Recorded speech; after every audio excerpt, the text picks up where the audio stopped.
High-Tech Oil's Trans-Tasman Drifting Challenge at Winton with a very battered and bruised car. Darren Kelly, Matt Hill, we said this would be an interesting matchup to watch.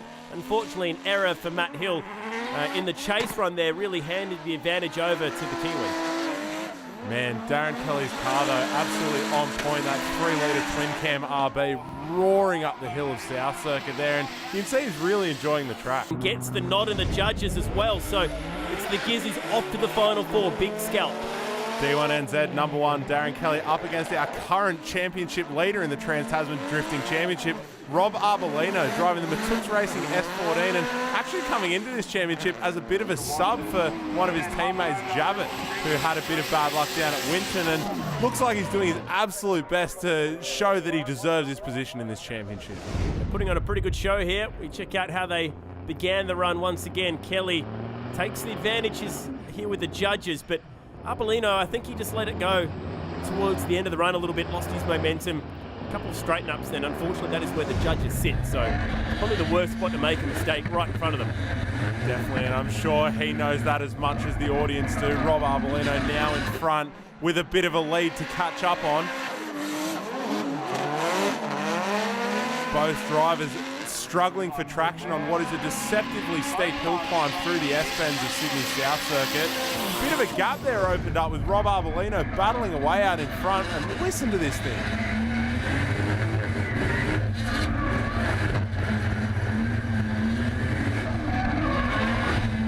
Tyres screaming, engine screaming, it's Darren Kelly who gets the nod. So champion Darren Kelly that we're right on board with now in the R34 Skyline.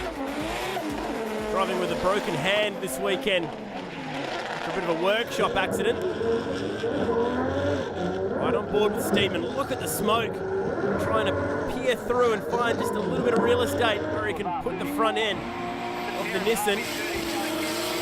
That High-Tech Oil's 34 just absolutely cooks with that twin-cam 3-litre RB in there. And you can see Steedman there on that first entry having to correct for what was not quite an aggressive enough entry, and he's just playing catch-up here. Lots of bobbles that are really obvious from the roofline there, whereas Darren Kelly absolutely silky smooth through that top section.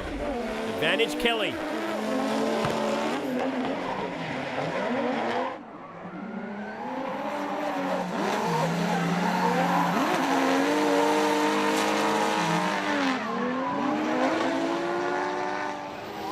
Power run from both of them. Oh, and a little straighten up before the finish for Kelly. That could be telling. It's great to see the aggression of these Kiwi drivers on an unfamiliar track. I mean, Darren Kelly coming in there with a very aggressive entry, but unfortunately a mistake later in the run will put Dave Steedman through to the battle for the top spot in the Mimico S14.